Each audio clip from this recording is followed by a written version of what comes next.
I'm trying. All right, everyone, if you can grab your seats. There's a very nice table right in the front. Nobody ever sits in this poor table. It's a beautiful table. It feels neglected. Huh? No, it's free to sit here because nobody ever sits here. It's like for the Trinity or something, you know? Oh, please, Bob, thank you. Oh, Anne. Oh, look at this. Yeah, the real Christians in the house. That's amazing. Oh, well done. Now I'm a bit nervous. Now I'm a bit nervous. The convener's very close to me. The hecklers. Pardon? No, I love the closeness. I thought I would like it, but now I'm feeling a bit awkward. So,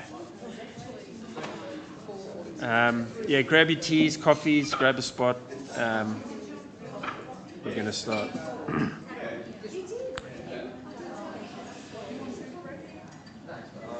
Alrighty.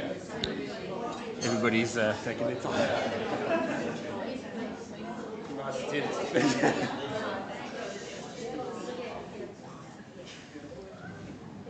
Well, we can just hang out while we wait for everyone else. Everybody's late. Look at all these latecomers coming in.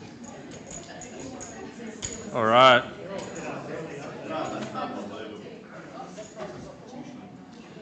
All right, welcome everyone. We're going to make a start. Hope you are all doing well and not too cold. It was 2 degrees where I was this morning, which was pretty cold. So just don't forget next week is the rapture. So what time? Probably going to be around 10:23. Yeah, so... Pardon? Well, I think if you sit at that, we'll see. I mean, we don't know what's in our hearts, Danny. So, but yeah, get your affairs in order this week. That's probably useful to do. And there are some new people here, so I'm just joking, just in case anybody is worried. But we will engage with that. And the rapture is about escaping the world. And then the week after that is International Environment Day, which is about actually engaging with the world. So we're going to be playing with those kind of two concepts. As we start today, I would like to acknowledge the traditional owners of the land on which we are meeting today, the Wurundjeri people of the Kulin Nation, and pay my respects to their elders, past, present, and emerging. Today we do church on land that was stolen and never ceded. Hartwell is also an affirming community and fully committed to being a safe space for all people who are connected to this community. regardless of gender, sexuality, family background, economic situation, and regardless of how old you are, where you come from, what abilities you have, what languages you speak, and what you believe or don't believe. Everyone is welcome here, and we want everyone to feel safe here. Fred, can you come up and light the Christ candle for us? Thanks, mate. Fred often has lacrosse on a Sunday, so it's not often here, but we're lucky to have you today. We're just gonna watch you while you try to light the candle. There we go. Nah. Thanks, mate. So I suspect that there's a good few of you that were at my induction service. I can't even remember when that was. It was like a long time ago. February, yeah, beginning of Feb. And there was a Buddhist blessing done by Maria. And that is something that I kind of actually specifically requested as some kind of engagement in that space because of my own journey. I'm interested in how those of us that come from the Christian wisdom tradition work together with others across the religious divide, which it often sadly is. It's a divide, to bring about justice and hope in the world. Myself personally, that's not great grammar, myself personally, I'm also interested in being open to different practices, rituals from other religious traditions in my own life. And this kind of cross-pollination across wisdom traditions has actually been happening for centuries, which is a long story. Woohoo! The rapture's coming early. All right. And certainly in the West, since the 60s, which many of you will remember fondly, or not remember, depending on how you engaged with the 60s. Come on, that's funny, isn't it? No? All right. But there's been a greater openness to other religious traditions and practices since then. So when it comes to Buddhist thinking, often the most obvious major influence that many of us would be familiar with, and that's myself, is the value of meditation. And although our wisdom tradition has that within it, there's something about the way that Buddhists have engaged with meditation which is incredibly helpful. 18-year-old Brian would have said, my name's Brian, just for those who don't know, would have said there is a real danger with Buddhist meditation, right? Because it empties your mind, and who knows what that will get filled with, right? Perhaps even the devil, and I see some people are smiling. Yeah, maybe that was your story too, and we'll talk about the devil next week as well. Today's Brian, Zen meditation is something that I practice every morning.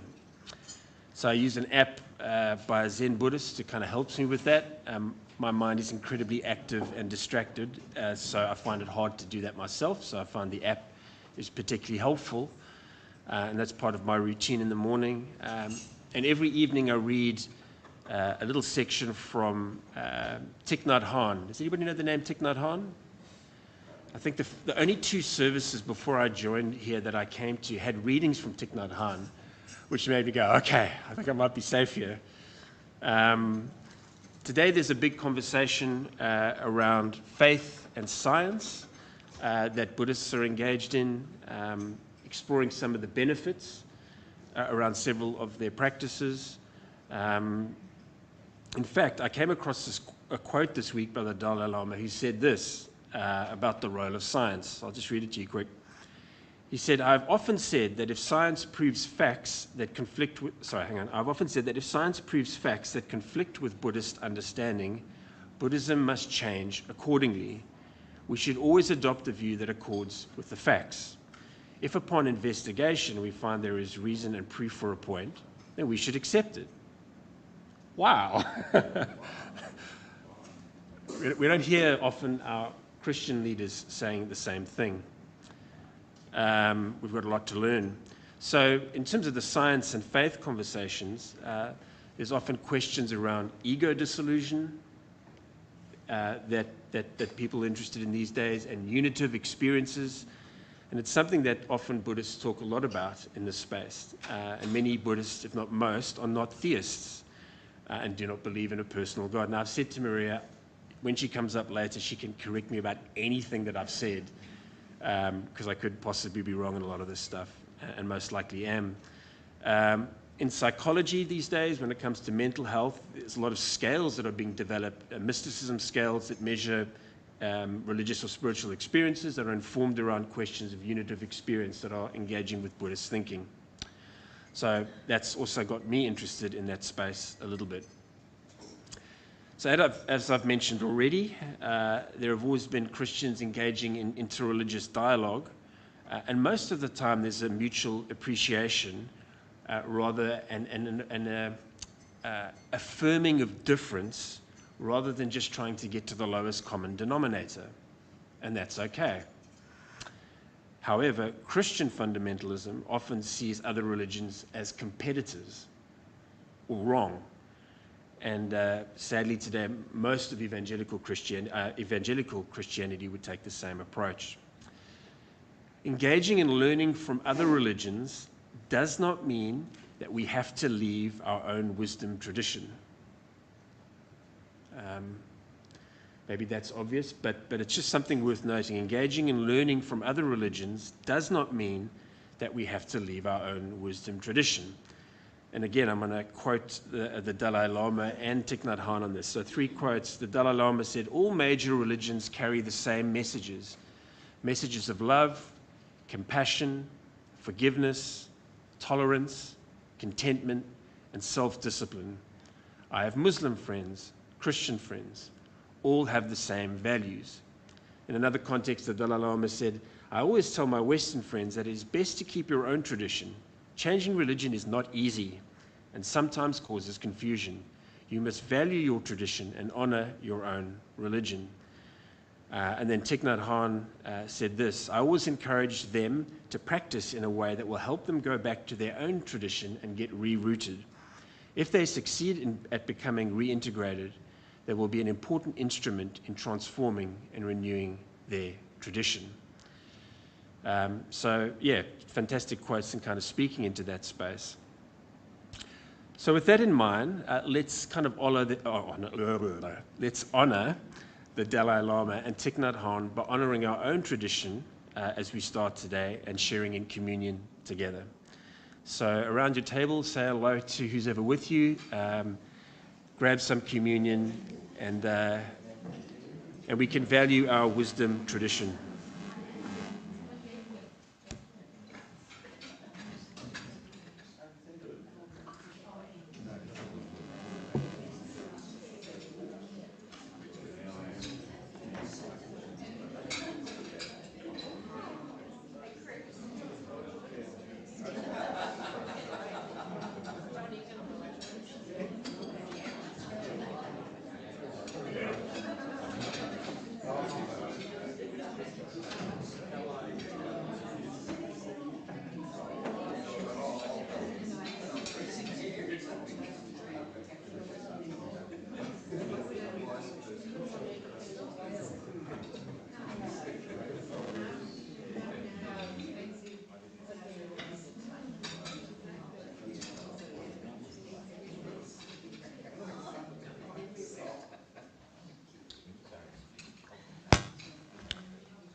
All right.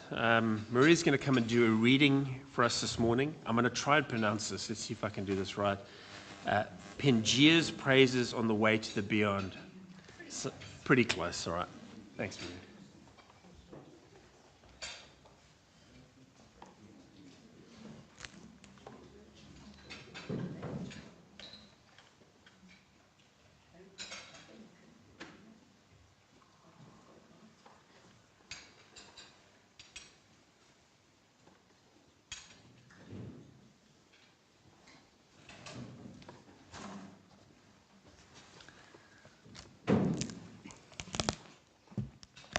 This is one of my favourite Buddhist readings. It's called Pangea's Praises of the Way to the Beyond.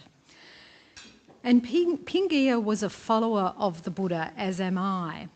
So I won't say anything by way of introduction. I think the reading speaks for itself. But I'll just say something about the way to the beyond. So as you probably know, the Buddha, through his own efforts, attained a state that we call enlightenment. So enlightenment is perhaps the fullness of wisdom and compassion. It's insight into the way things really are. And that's also what can be called the way to the beyond.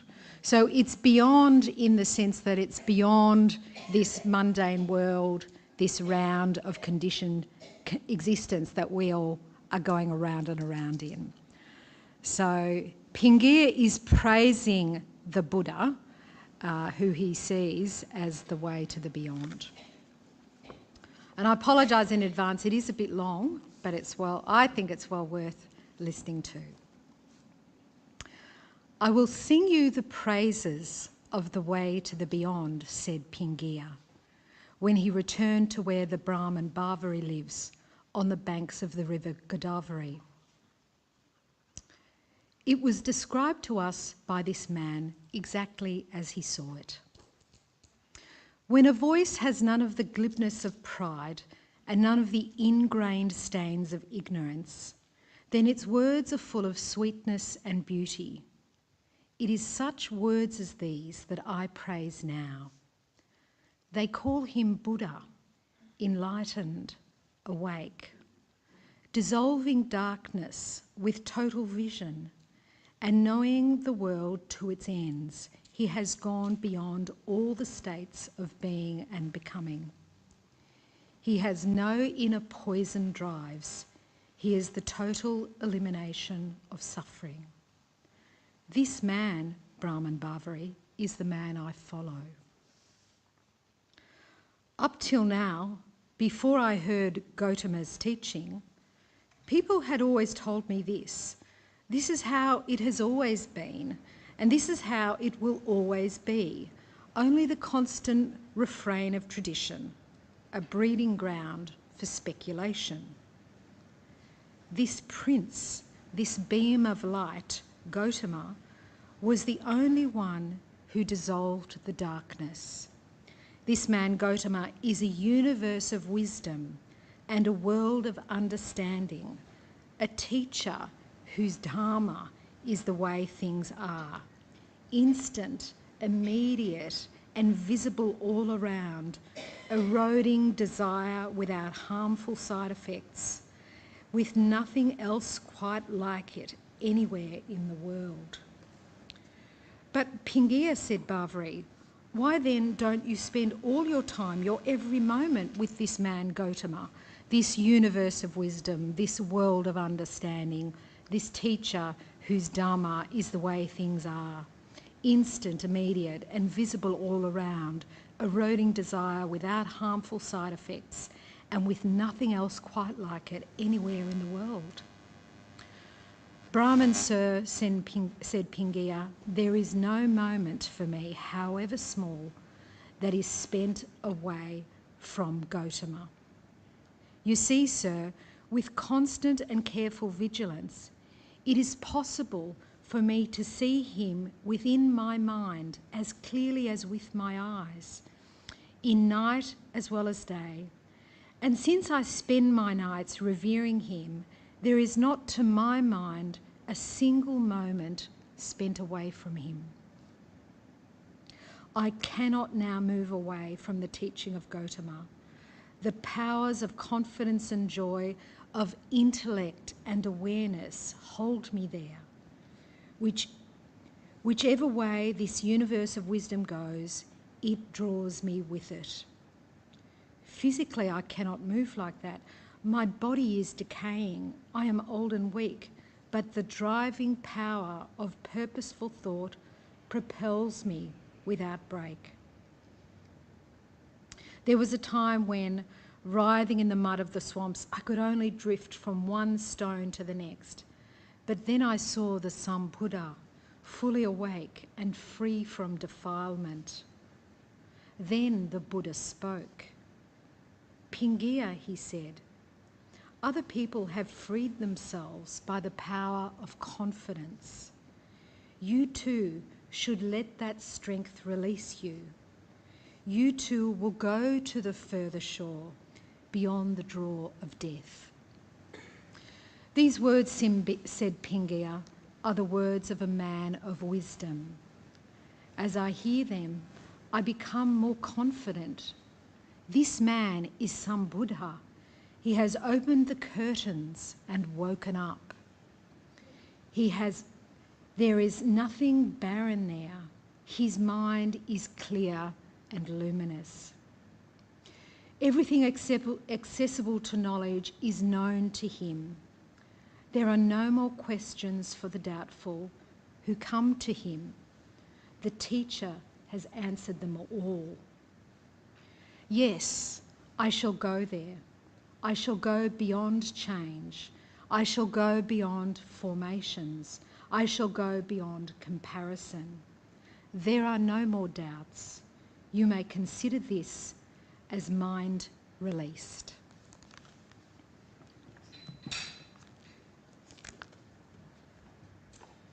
So there's many variations of Buddhism. It's kind of like, for those of us in the Christian wisdom tradition, when we say, there's Catholics, Protestants, and Eastern Orthodox. And we know there's a lot of more variations within that space. And it's the same with Buddhism. There's not one Buddhism. There's Mahayana Buddhism, Theravada Buddhism, Vajrayana Buddhism. Dhyana, yeah, okay, close. Not. Pardon? Zen, yeah, Zen. So there's a lot of variety as well. So it's just to bear that in mind. So we're going to do a quick quiz before I ask Maria some questions. And I won't publicly shame anyone, I don't think, depending on who you are. I might change my mind. John, watch out. So just 4 quick questions. So, welcome! I said I'd never do that to you again, but I couldn't resist. So what percentage of the world is Buddhist? So let's have a few guesses from around. Anybody want to guess? You're not allowed to answer, Maria, just so you don't know. Bobby? Close. What percentage of the world is Buddhist? Guess. I'm not going to... 25? 10 to 15? 33 and a half? Yeah. Okay, we're all being funny now. I get it. Okay, let's go way lower. Somebody said 8. 8 or 80? No, not 80. 10, bit lower. 7. All right, 7% of the world is Buddhist. You think Asia, and then you've got to actually deduct China, and then deduct India, and that's the population. Going to get interesting in a few seconds. So, what percentage of Australia is Buddhist? 1, 2, 2.5. 2.5, right? 2.8. Almost. We'll get there, maybe. Okay, so this is interesting. This, I knew none of this, by the way, until I did the research, just to be very clear. What country in the world has the highest Buddhist population? Slightly. Oh, number. Thank you for the clarification. Thailand? Myanmar? Any other guesses? India? No one said it yet? No? China? I did not expect that. 254 million. Right? I just would never have guessed that. And the last one might be a little bit easier, so let's see. What country in the world has the highest Buddhist percentage?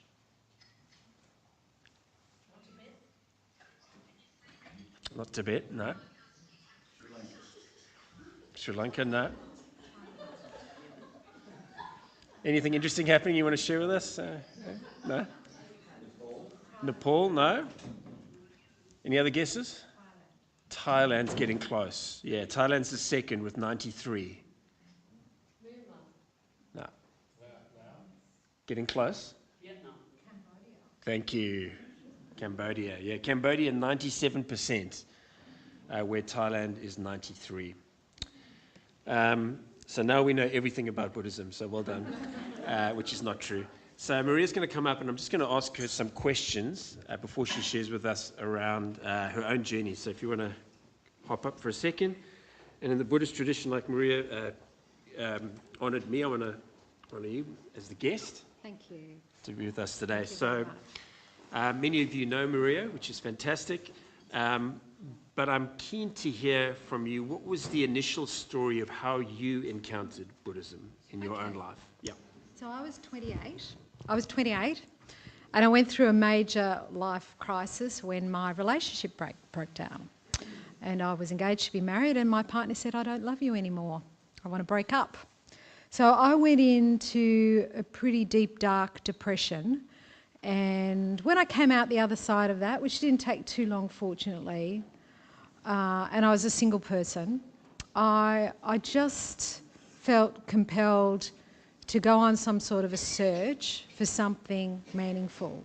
I no longer had the relationship as the focus of my meaning and purpose. So I went searching for something.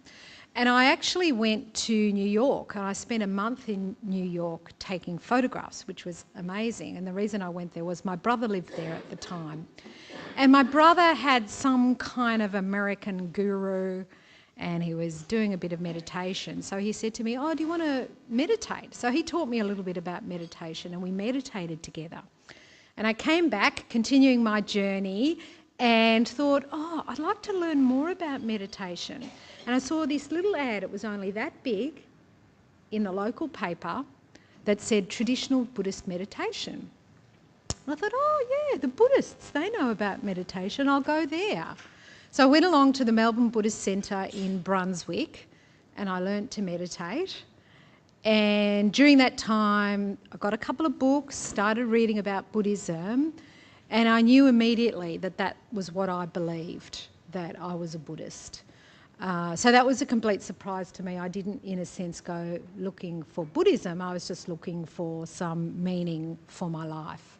Yeah, so that was it. Yeah, and so for the online guys, make sure I get this right with the mic. And you've kind of touched on this a little bit with the meditation, but was there anything else about kind of Buddhist thought and practice that attracted you to it, if that makes sense?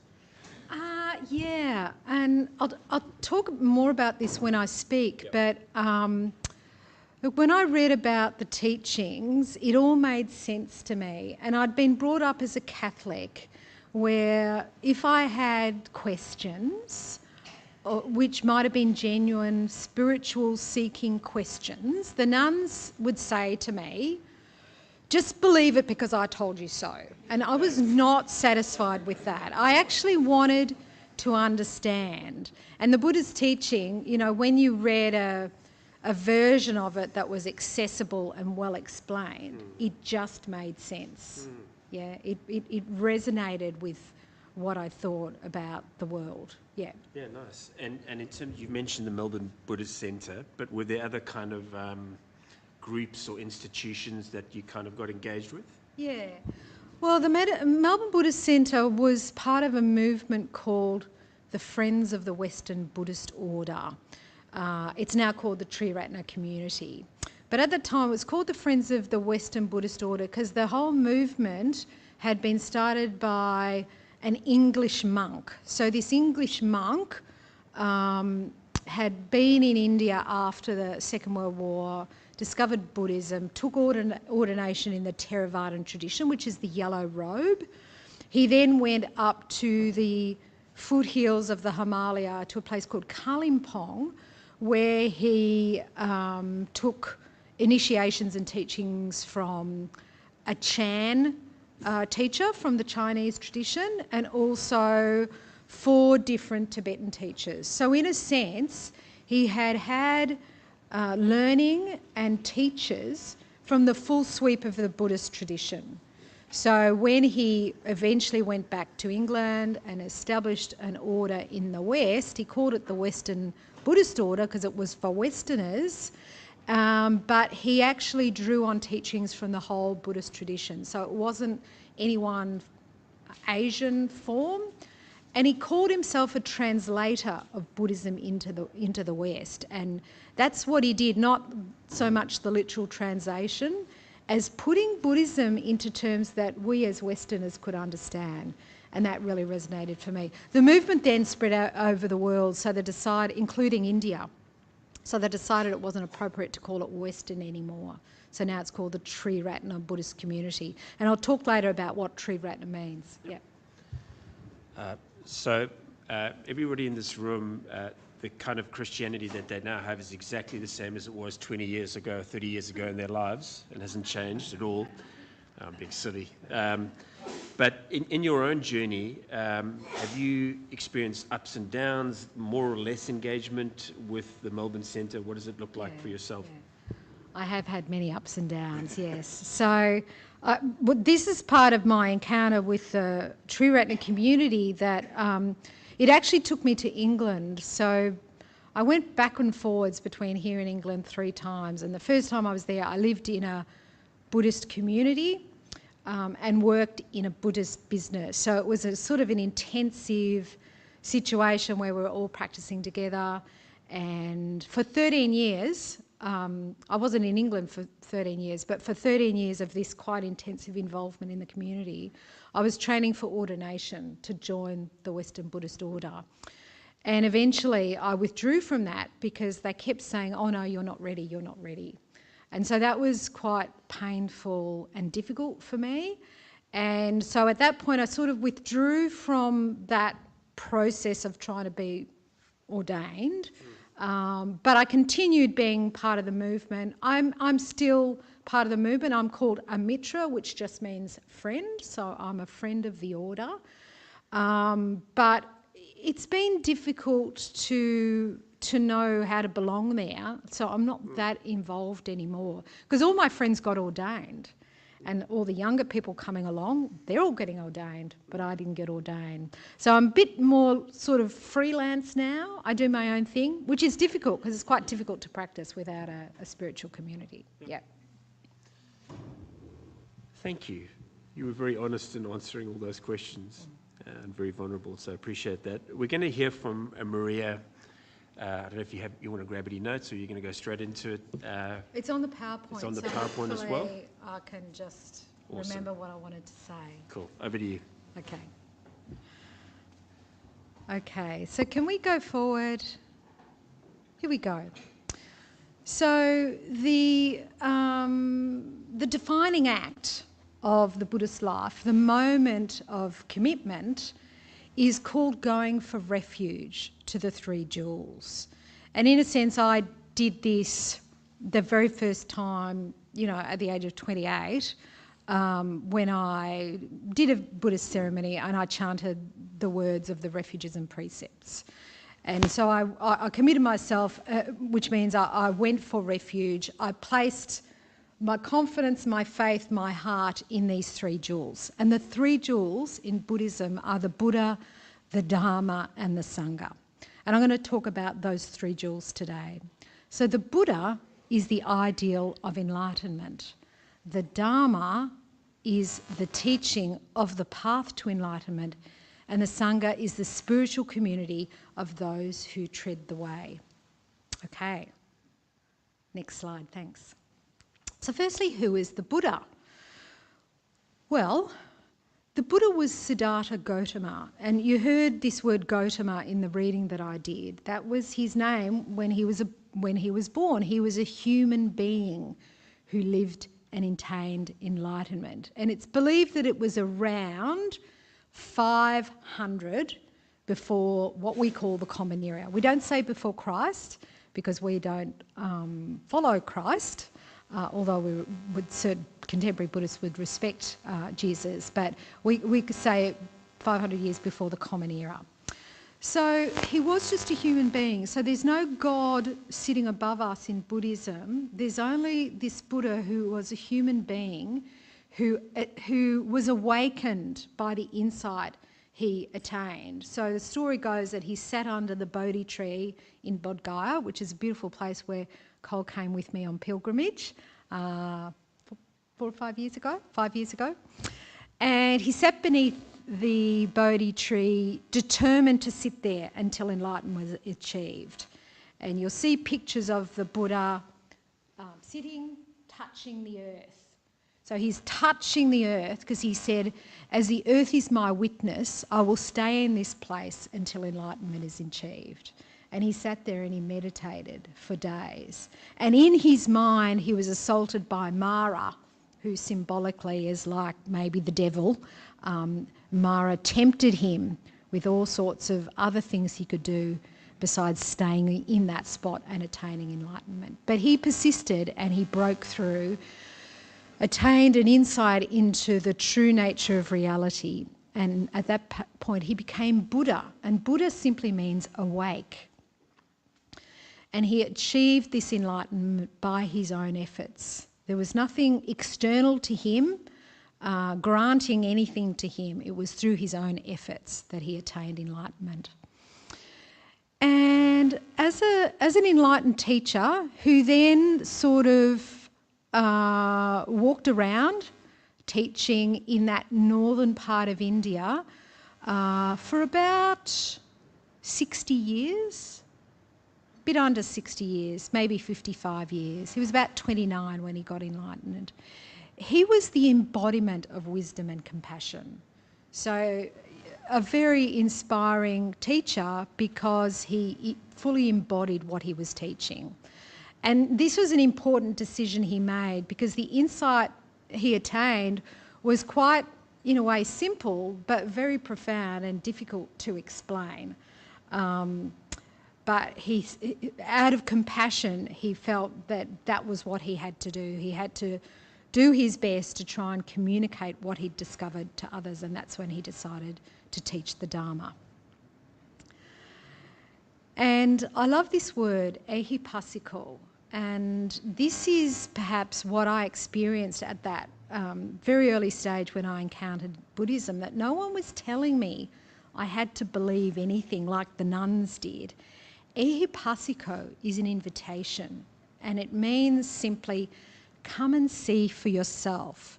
So rather than simply believing what we hear or read, the Buddha urges us to come and see for ourselves the truth of our teaching by putting them into practice. So he's simply saying, try meditating and see how that changes the stillness of your mind and the way that you can open your hearts to other people. Try practicing ethics and seeing if that changes your experience of the world and your relationships when you are thoroughly ethical. Try studying the teaching and trying to learn the true nature of existence. And this takes us to the Dharma. So the Dharma is two things. It's both the truth that the Buddha discovered when he got enlightened, but it's also the teaching of that truth. So the way he tried to put into words for us to understand what the truth is. And this is the simple yet very profoundly difficult thing to understand. So I don't tend to be able to explain it very well, but I'll do my best. The insight the Buddha attained is called dependent arising, or, perhaps a more accessible word is conditionality. So the idea here is that everything arises in dependence on conditions. So if you think of existence as a vast web of conditions that are all interconnected, everything arises on dependence on some complex web of conditions. But if you change those conditions, then everything can change. All existence is impermanent. If it's constantly changing, then nothing is fixed, nothing stays the same. Everything's impermanent because it's all a web of conditions. If you think of the conditions that brought you into being, there's the whole history of your family and your ancestors and, the Big Bang that started life. Change any one of those conditions and the story changes. So in the same way, because there are so many conditions that make up existence and led us to this moment of being here, you can change the conditions. And so this applies to ourselves as well. We are in a constant state of change. Now, the truth here means that because we are constantly changing and because we have arisen independence on so many interconnected conditions, then our own suffering can change and we can even gain enlightenment. The conditions can change so radically that we can be a radically different human being like the Buddha did. And this is the ehipassiko, the invitation, that if we're willing to see for ourselves, give it a try and put the teachings into practice, we too can attain enlightenment. So in a sense, enlightenment is possible for everyone. Yeah, and it's pretty scary because, you know, I tried to join a Buddhist order because I believed at that time that that was going to help me to get enlightened. Well, maybe the choices I've made now make it less likely that I'll get enlightened in this lifetime, but perhaps I've set up some karma, and if you believe in rebirth, maybe next time around I'll have an even better crack at it. Okay, so this profound teaching of conditionality is very difficult to understand and put into practice. And so then we get to the Four Noble Truths, and people often think the Buddha taught the Four Noble Truths. Actually, the Buddha taught conditionality, but it's something difficult for ordinary human beings to understand. So what he did when he taught was he thought, well, what's something everyone experiences, everyone understands, and he thought suffering, because we all experience suffering at some point in our life. So in a way, the Four Noble Truths is an accessible illustration of this principle of conditionality. And this is what he said. He said there is suffering, and there is also a cause of suffering, and that cause is craving, because we all are driven by craving. There's always something or someone that we're craving and grasping after.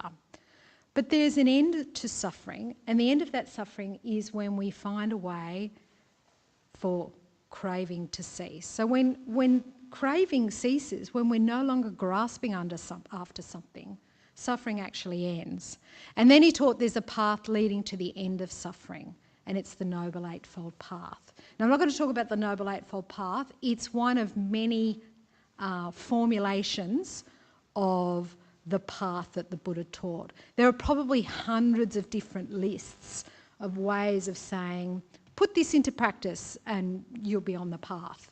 So you can see, sorry, just stay with that a minute. So you can see how that is, I don't know if you can see, but this is illustrating the principle of conditionality.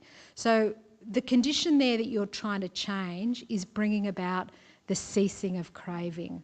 And this is where practice helps us, because those of you who do meditation with us on Wednesday nights in Connect, we sit and we try to meditate, and what you notice when you try and meditate is all of these things going on in your mind, and the mind is always wanting to grasp for something, thinking about something that was good, or even thinking about something that was awful that happened earlier in the day. The mind is always going after something. We discover that when we meditate. But the condition that we need to change there is the mind grasping after something. So when we change that condition, actually, the discomfort of that craving we're experiencing in the meditation drops away. And you can see that when you try meditating. You can see that condition changing and the craving drops away. Okay, thanks. Next slide. So rather than the Eightfold Path, I'll just mention quickly, this is the Threefold Path. So this is perhaps the simplest formulation of the teaching that the Buddha offered, and it's just 3 simple steps. So these are the 3 things that we all need to do. Sila, which is ethics, Samadhi, which is meditation, and Prajna, which is wisdom. So I won't say much more, but we have the 5 precepts, which is an ethical framework we follow. And it's ehipassiko. No one's saying you will be punished or damned to hell if you don't practice the ethics. It's a personal practice. Ehipassiko. Try living an ethical life and see how that actually transforms your experience. Try meditating, try learning the wisdom teachings. Okay, now the last one is Sangha, What is the Sangha? This is the spiritual community. And in Buddhism, there are two Sanghas. There's the Noble Sangha, which is a community of the Buddha's enlightened disciples. They were called the Arahants. So they were human beings who, like the Buddha, through their own efforts, followed the teaching, and they too attained enlightenment. There are also then the archetypal Buddhism bodhisattvas. So as Buddhism spread around the world and evolved to adapt to different cultures and countries, different people had visions in their meditations, and this is where the idea of the archetypal Buddhism bodhisattvas came about. They weren't invented, they were actually people's visionary experiences. They represent different aspects of the enlightenment experience. So they're the Noble Sangha. And then we have the Ordinary Sangha, and that's the community of other people who are followers of the Buddhist spiritual condition. They're ordinary human beings like me and maybe you who are trying to put some of these teachings into practice. Okay, so I'll just close with this little passage from Gampopa, who's one of the writers in the Tibetan tradition. And Gampopa said, "Since the beginning of our career, it's impossible to be in touch with the Buddhas and Bodhisattvas living on a high level of spirituality. We have to meet with ordinary human beings as spiritual friends. Should you ask, who is our greatest benefactor?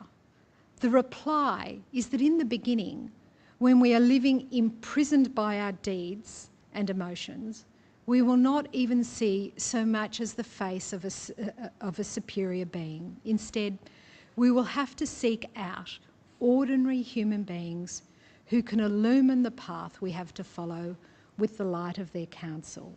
So this, in a sense, is what happens in a Buddhist spiritual community. We meet with other human beings, ordinary human beings like us, and it's that spiritual fellowship that supports us to be on the path. And I think that's why I find it difficult these days to be freelance. And I probably will, maybe not at any moment, but one day re-engage with my own Buddhist community, because it's a bit hard to do it on your own.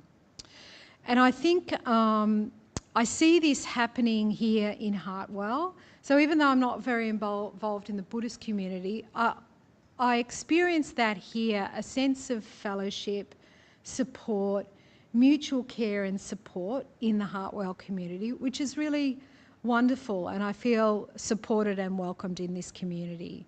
There's many people here who are genuine spiritual seekers, all in our own different ways, and I often see this principle being put into practice of people illumining the path that we have to follow with the light of each other's counsel.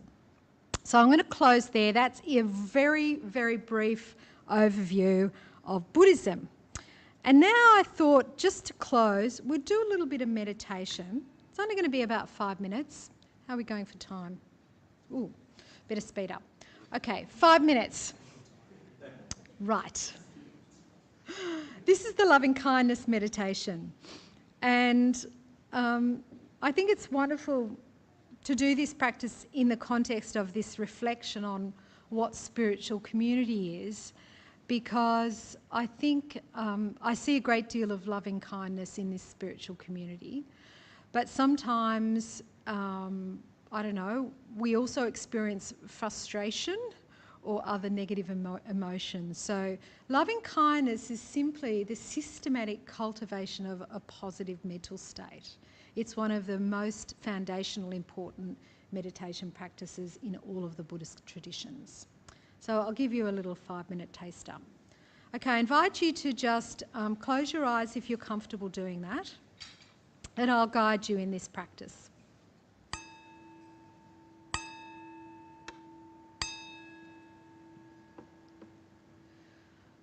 Let's begin by settling into a gently upright posture and imagining our weight bearing down into the chair and our feet meeting the earth.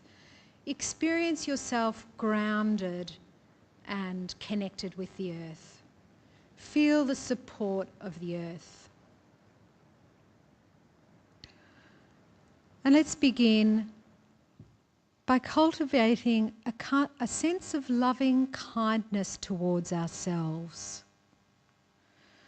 Imagine the space around your heart being relaxed and open.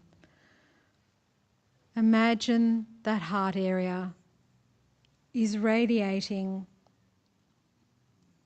warmth and kindness.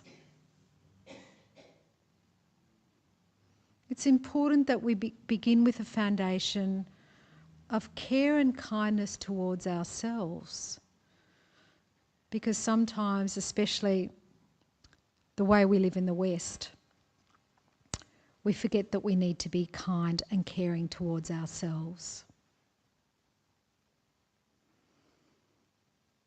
We can support this sense of well-wishing and kindness towards ourselves by reciting in our mind these simple phrases: may I be happy, may I be well, may I find peace.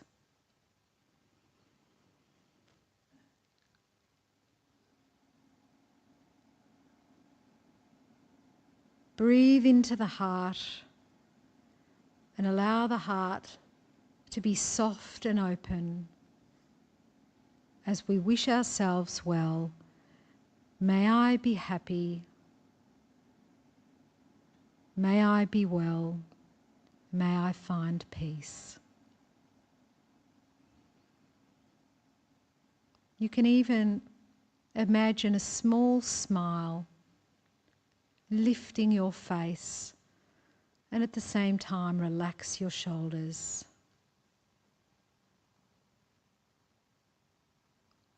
May I be happy, may I be well, may I find peace.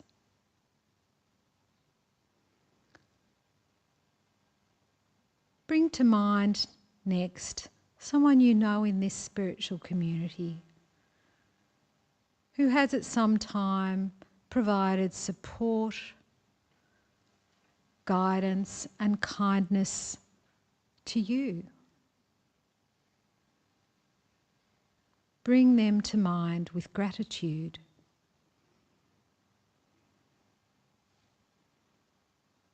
And keeping your heart open, soft and warm, send loving kindness towards this person. May they be happy. May they be well.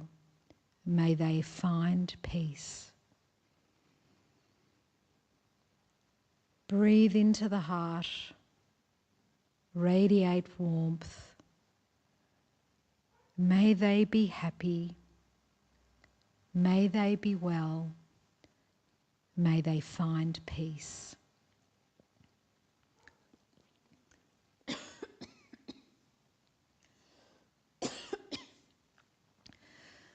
May they be happy. May they be well. May they find peace.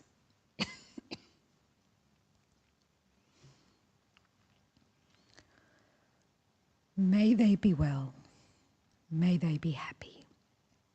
May they find peace.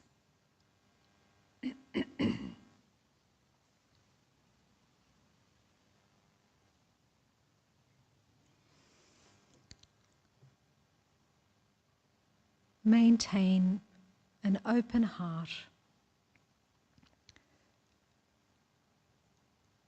and hold yourself and your good friend in your heart as we return our attention to the room around us.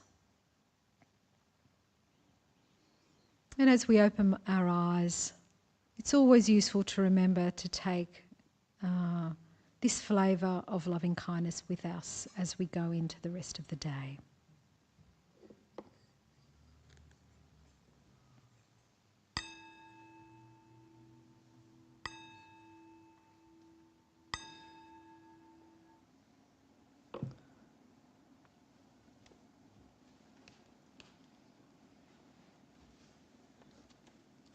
So I'm going to do a Buddhist blessing to close.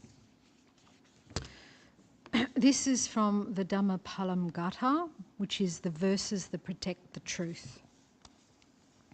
What I'm going to do is I'm going to chant the first section in Pali, and then there will be some verses in English that will come up on the screen, and you're invited to say them with me.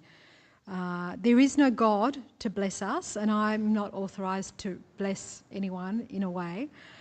So I thought it would be nice if we read the blessing together. In a sense, we are blessing each other and blessing the endeavours of this spiritual community.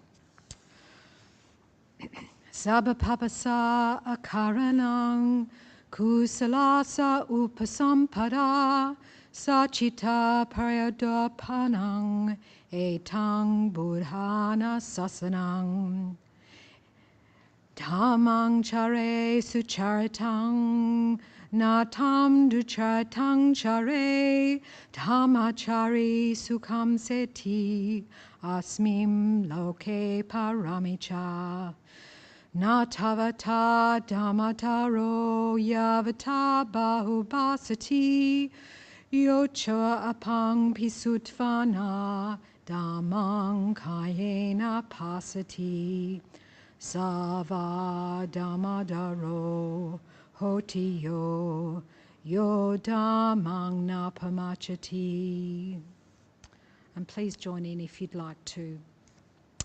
No other refuge than the wake, refuge supreme is there for me. Oh, by the virtue of this truth, may grace abound and victory. No other refuge than the truth, refuge supreme is there for me.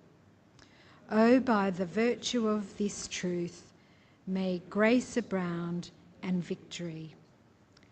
No other refuge than the fellowship, refuge supreme is there for me.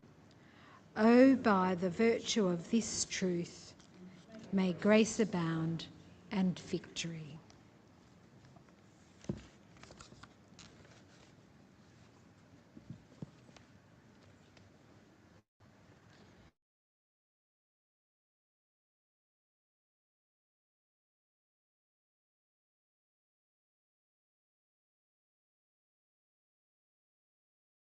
So, yeah, very hard to find the spot.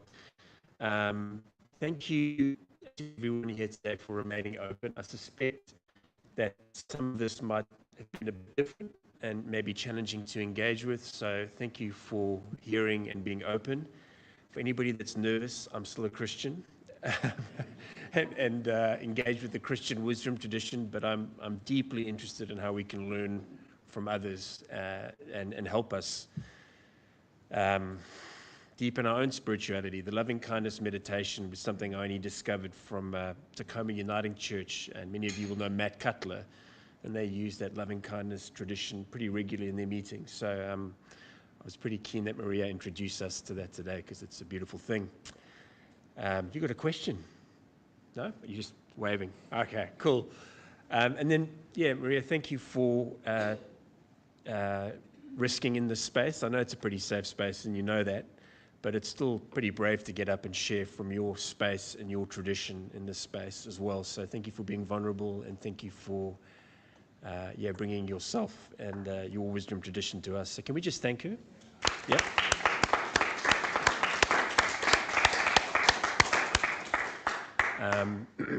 And we're going to move on to somebody else that Maria knows really well, which is Cole. So I'm going to ask John to come up, and we're going to thank Cole for a long period of service for us as a church. But yeah, feel free to jump up and grab some coffee and tea if you want as well. Is that okay, John? Maybe I shouldn't have said that, but anyway. But yeah, John, if you can come up and take it from here. Bobby, just remember you've got to share those cards. No. Gee, mate. So I want to give a leadership team update, but the first thing we want to do is acknowledge Cole's time as chair of the board. So it was a long period of time, it was 13 years. And so Cole, you might like to come up, and Danny's going to come up, and so is Rosemary.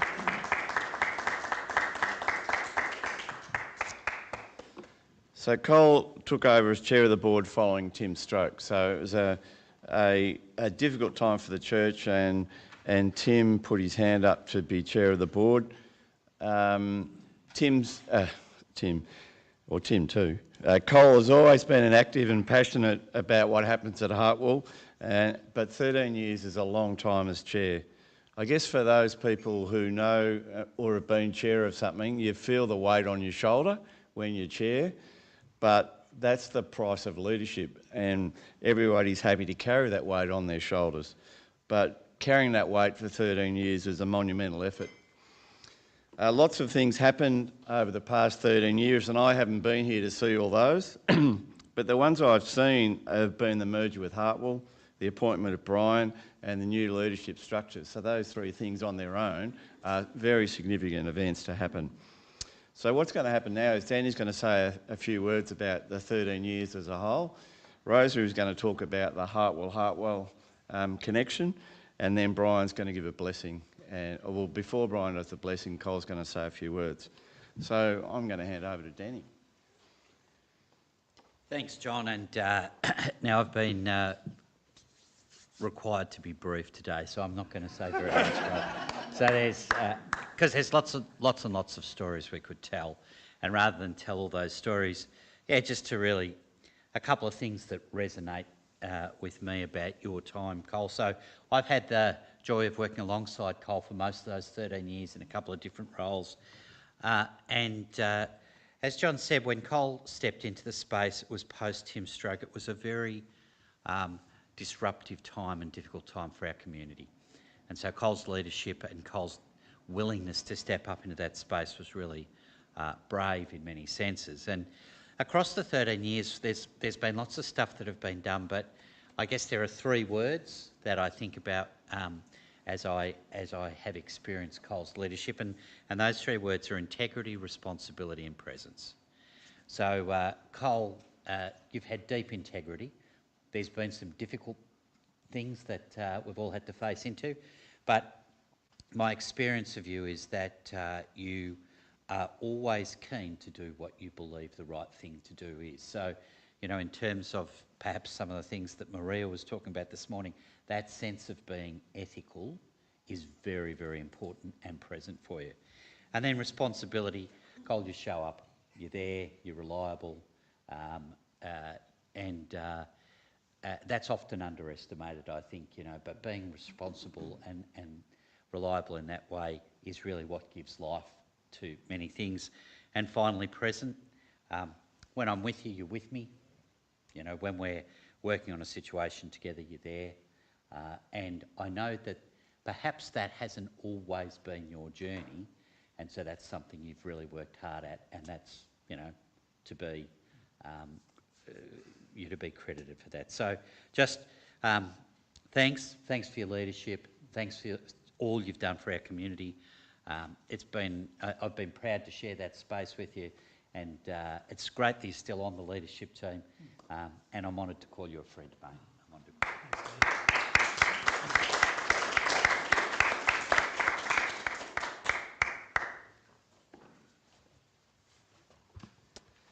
My experience with Cole, of course, is a lot shorter. It's only since 2020 when we started to work together. And it was interesting then at... can you stand on the side? That's right. Stand on the other, that's right. When we had the first board meetings, we used to run consecutive board meetings, either the Avenue or Hartwell first, second. And to say there was a difference in style would be the understatement of the century. But the graciousness with which we were met, the people from Highfield Road were met by Colin and the rest of the Surrey board was wonderful. And then I had the privilege of sharing the chair role with Colin. We used to alternate meeting to meeting. But I could never match his graciousness and his ability, as Danny said, to be there and to be fully in the moment with things, and his calmness and his ability to analyse situations and see different avenues. Just amazing, because we've had some pretty rough times as a board in the last few years, the things we've had to meet with CCBT and things, and so it's been wonderful to have Colin as the leader of the of the team, and well done and thank you. And here's a little gift for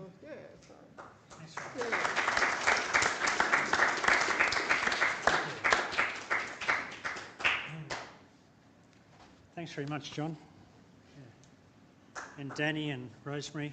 My main recollection of when we used to run a Highfield Road board meeting and an Avenue board meeting was that the Highfield Road ones were always over very quickly. And the Avenue ones went for quite a while. So, Rosemary, I think you used to do a pretty good job.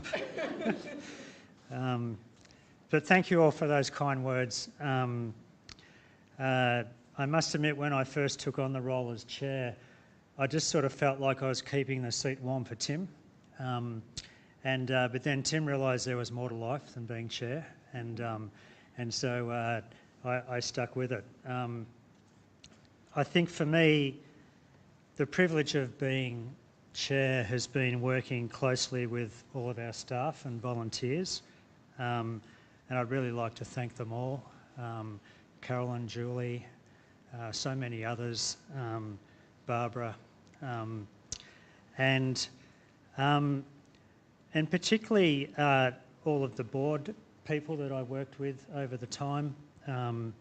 It was just a real privilege to share this journey together, and also being able to recruit leaders, and it's a really special thing, and I guess to a responsibility to think about bringing new leaders into our community, and I've really enjoyed working with David Brooker. I think David was just fantastic for our community, and and I learned a lot from David, and I think he just led us so well and gave so much to us. And I think he sort of in some ways really prepared us for Brian. So, and Brian, it's been just wonderful getting to know you, really exciting, this new stage of Hartwell, and really grateful for you taking the risk and coming on board. So looking forward to the years ahead. And as I think back on the last few years, I'm really excited about the mission strategy that the SALT team developed along with the rest of the community, and John, your role in that was just really excellent and helpful. The restructure of the board into the leadership team, I'm pleased to still be on the leadership team, and also the Hartwell, Surrey, Highfield Road, Avenue Association, and it's just been it hasn't been easy at times, but we're in a really good space. So, and I think renewal is important. I think change is important. I think 13 years is, more than time enough. But it's important too, that succession. And so, John, it's really great to have you in the role as convener of the leadership team. I'm really enjoying being on that team. So thank you for taking that on. I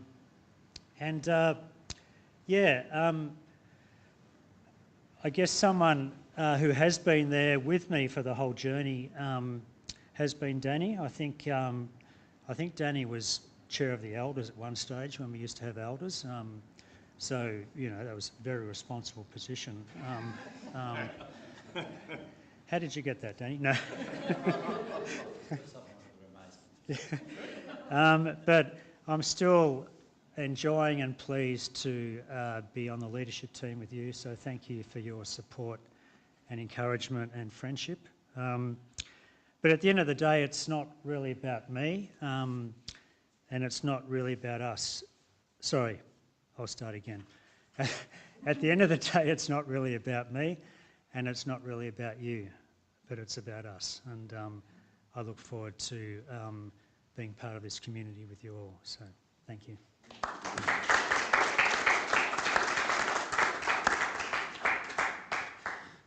Just a short blessing for Cole as we close. Yeah, you can start. Thank you for giving of yourself. Thank you for finding time to serve this community in the way that you have amidst all the myriad of family and work demands that you have. Thank you for early morning emails and late night agendas. Thank you for participating in joyful and difficult conversations.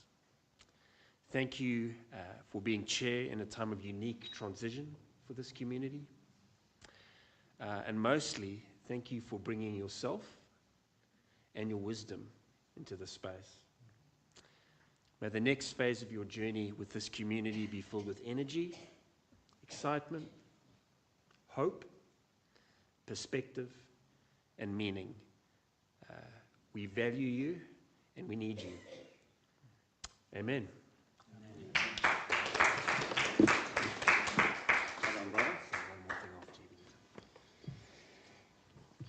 So just quickly, I know it's running late. We had a leadership team meeting last Monday night. So just a few things to update you on. You'll remember at the AGM, we passed a motion to separate number 10 Warrigal Road on the title from the tennis courts. We've decided to complete that work. It's going to cost around $20,000. So we've decided not to continue with doing that at the moment. However, the main game with all this has always been about freeing up the ability for Heartworld to control our properties. And that is still the main game at the moment. That's our priority, to work out what's happening with the properties and and get control of those properties. So we're continuing to do that.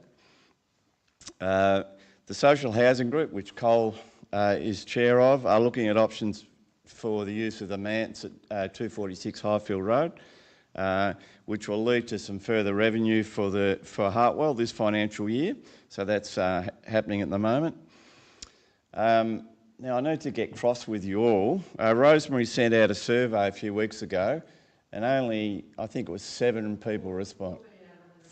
14 out of 110 responded. So where have you all been? It's well done. So Rosemary's going to resend.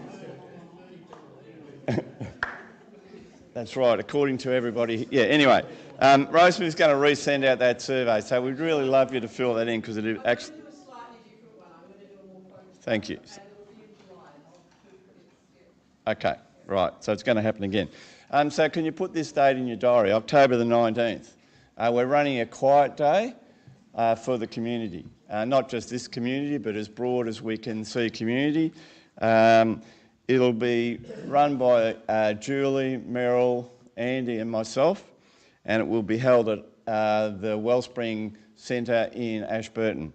So it'll go from around 9:30 to 4:30. The details we haven't quite finalised all that, but so can you put that in your diary? It'll cost around $25. So it'll be an interesting day, and for those of you who haven't been to the Wellspring Centre, it's a really lovely place to have a quiet day. So please put that in your diary. And lastly, the digital portfolio group, which is looked after by Michael, going to do some work around the microphone so that people online get a better experience with what's happening here on a Sunday morning. And that's all. Thank you very much. And of course, Brian always wants the last word. Yeah, thank you, Bobby. I agree. So just again, don't forget the rapture next week. If you don't come to church, I cannot guarantee your safety.